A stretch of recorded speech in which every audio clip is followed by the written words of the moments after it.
चुड़ैल के करवा चौथ। देवपुर गांव में बहुत दिन से करवा चौथ के तैयारी चलत रहे। गांव में सब मेहरारू जगह जगह से सचे धजे खातिर सामान कीनत रहली सन। पूरा गांव में चारों तरफ खुशी के माहौल रहे। जौन देख के पास के पीपल के पेड़ पर बैठल चुड़ैल बहुते हैरान होखत रहे।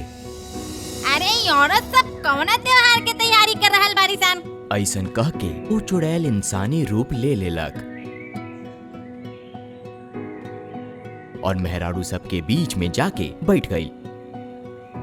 अब बस भगवान से इहे प्रार्थना बा कि हमने के मर्द सन के उम्र और जिंदगी हमेशा सलामत रहे और कुछ ना। हाँ, बिल्कुल ठीक कह रहल बारू। चुड़ैल के अब सब समझ आ गए रहे कि सब औरत कोनो उपवास रखे वाला बारी सन, जौन सिर्फ मर्द लोग खातिर रखल जाला। जेकरा बाद चुड़ैल भी करवा चौथ रखे के सोचलक। इतना सारा सजे सवरे के सामान देख के तो अब हमरो करवा चौथ रखे के मन कर रहल बा। लेकिन एकरा खातिर तो हमरा एगो पति के जरूरत बाटे। लेकिन अब हमी पति नाम के चीज लाई कहाँ से? चुड़ैल अब परेशान हो गए रहे। अब वो तब तक ही व्रत ना रख सकत रहे जब तक ओकरा लगे ओकर खुद के पति ना होखे। यही बात के समाधान निकाले खातिर चुड़ैल पास के नदी के किनारे जाके बैठ गईली। अब हम इतना जल्दी पति कहाँ से लेके आई? चुड़ैली सबके बारे में सोचत ही रहे कि तभी ओकर डायन सहेली वहाँ पहुँच गईली। अरे का भइल, ऐसे अकेले काहे बैठल बारू? तू इतना परेशान काहे लागतारू? अपन डायन सहेली के पूछला पर चुड़ैल ओकरा के अपन सारा बात बता देलक। अरे बस इहे बात पर परेशान बारू। एगो पति ही चाहिए न तहरा, तो उठा ला कहीं से। मतलब?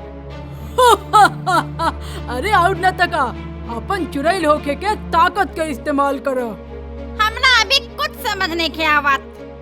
अरे जवन भी मर्द तहरा पसंद आई ओकरा के डरा के बियाह कर ला और फिर ओकरा खातिर करवा चौथ के व्रत रख ली हो।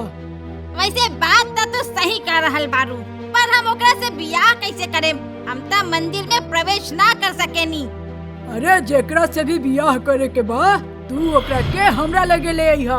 हम अपना तरीका से तहार बियाह करवा देम।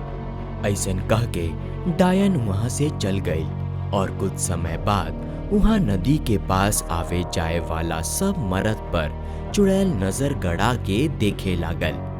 कुछ देर में वहाँ एगो मुरली नाम के आदमी ओकरा जाते हुए दिखल। जेकरा देख के चुड़ैल ओकरा के आपन पति बनावे के सोचलक।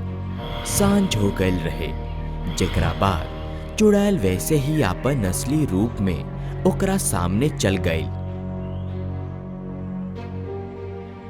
चुड़ैल के अपना सामने देख के मुरली डर से कांपे लागल। अरे राम राम राम राम, ई का देख लेनी चुड़ैल? अरे भागा हो यहाँ से, भागा यहाँ से। चुड़ैल देख लेनी हो, अरे भागा, केहू बचावा हो, बचावा हमरा के। अरे ई का देख लेनी। भागा का बारा, अब तू हमारा चंगुल में फंस चुकल बारा। अरे माई रे, आखिर का चाहता रू तू? हमरा के छोड़ दा, जाए दा प्लीज। काले हमार मेहरारू हमरा खातिर करवा चौथ के व्रत रख ले बिया। का कहले तू? शादीशुदा बारे? हाँ चुड़ैल जी। चुड़ैल के मुरली पसंद आ चुकल रहे। उठान ले रहे कि अब वो मुरली के ही अपन पति बनाई। लेकिन एगो शर्त पर हम तोरा के छोड़े, तोरा हमरा से बियाह करे के पड़ी। लेकिन हम तो पहले से ही शादीशुदा बनी। अगर तोरा अपन जान प्यारा बा तो तोरा हमरा से बियाह करे के पड़ी। लेकिन हम कैसे? हाँ करबे कि ना? मुरली के अपन जान बचावे खातिर चुड़ैल से शादी खातिर हाँ करे के पड़ल। जेकरा बाद चुड़ैल मुरली के साथ लेके डायन के पास पहुंचल, जहां ओकर सहेली डायन ओकर शादी करवा देलक। जेकरा बाद चुड़ैल अपन रूप बदल के वापस गांव चल गईली, जहां पहुंच के मुरली के पत्नी पार्वती ई सब देख ली तो उनका हालत खराब हो गई। अरे बाप रे बाप, ये हम का देख लेनी। ये सब देखला से पहले हम मर काहे ना गईनी। काले आदमी खातिर हम भूखा प्यासा रहे और ई आदमी अपन मटर गश्ती के खातिर हमार सौतीन के ले आइल। हे भगवान, अब हम का करी। देखा पार्वती, तू ही हमार मेहरारू बारू और आगे भी तू ही रहबू। तई चुड़ैल कवनिया तहर माई। ए पार्वती, तू जौन देख रहल बारू वो सब सच नहीं खे। ये आदमी अभी भी हमरा के ही समझे खातिर कह रहल बाटे। चुप हो जा बहनी, ये मरद के तो जाते ऐसन ह। ठीक कहा तारू तू बहनी। देखी बहन जी, तहरा हमार बीवी के भड़कावे के कौनो जरूरत नहीं खे। हे राम, देखा तारू बहनी इनका के। अरे जब आपन ही सिक्का खोटा होके तब का कहल जाओ। अब हमें आदमी के मुंह भी नहीं की देखे के चाहत। अरे जा जा, अभी हमार मरद हवन। जवना के जवन करे के बा और जवन कहे के बा करला सन। हानु पति देव। हाय रे, हम तो लुट गई ने, बर्बाद हो गई ने। अरे पार्वती, हमार बात तो सुना। बेचारा मुरली वो बस आपन पत्नी के रोके के कोशिश करत रह गई, लेकिन ओकर पत्नी वहाँ से चल गई। अरे जाए दीना, हम बानी नु रहुआ साथे हैं। रउआ जितना काम खराब करे के रहे रउआ कर चुकल बानी। अब बस रउआ से निवेदन बा कि अभी खातिर हमार पीछा छोड़ दी। अरे पति देव, हम राउर पीछा कैसे छोड़ सकीला। चुड़ैल मुरली के ऐसे ही रात भर परेशान कैलक। वहाँ बिंदु के घरे पार्वती रहत रहली और मुरली कितना बार पार्वती के मनावे के कोशिश भी कैलक, लेकिन पार्वती मानत ही ना रहे।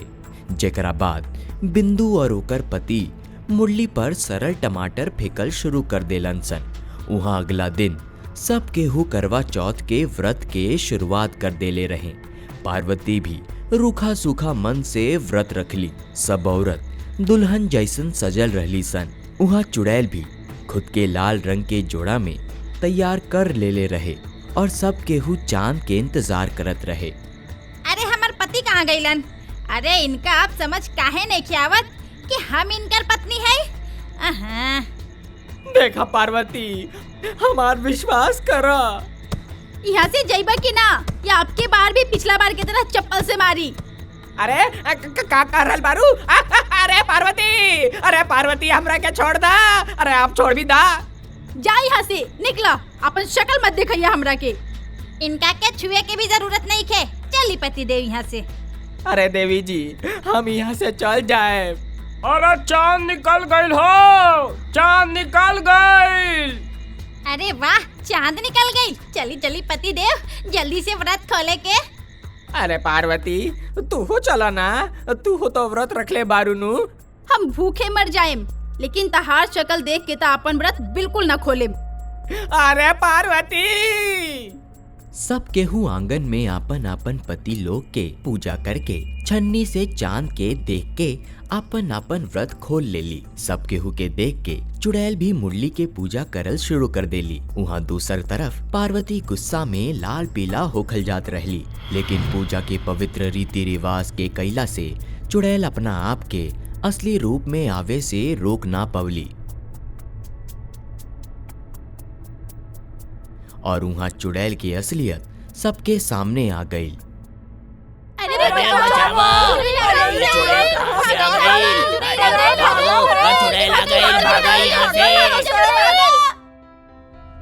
ई देख के चुड़ैल घबरा गईली। वहाँ सब गांव वालन चुड़ैल के देख के डर के मारे भागे लगले। अब पार्वती के काफी हद तक ई बात समझ में आ गई रहे कि काहे ओकर पति ओकरा से सारा बात ना बतावत रहे। पार्वती के अभी बात समझ में आ गई रहे कि चुड़ैल कभी भी इंसान के तौर तरीका से ना रह सकेले।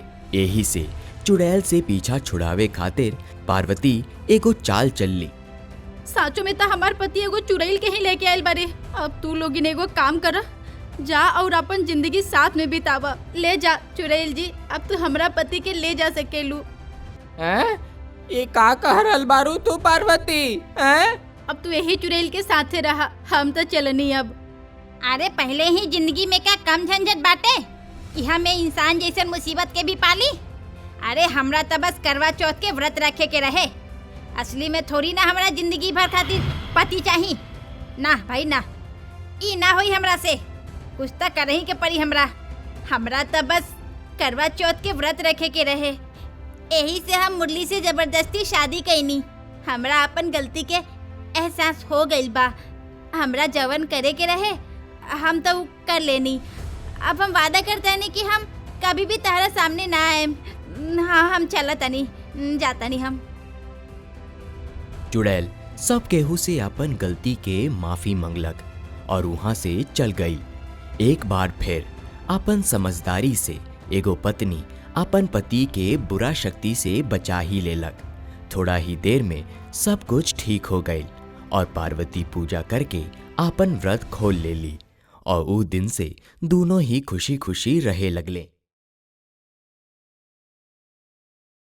अगर रउरा लोग इनके हमनी के कार्टून पसंद आवता तो एकरा के लाइक करी, शेयर करी और सब्सक्राइब भी करी। और हाँ, बेल आइकन दबावल मत भूलें।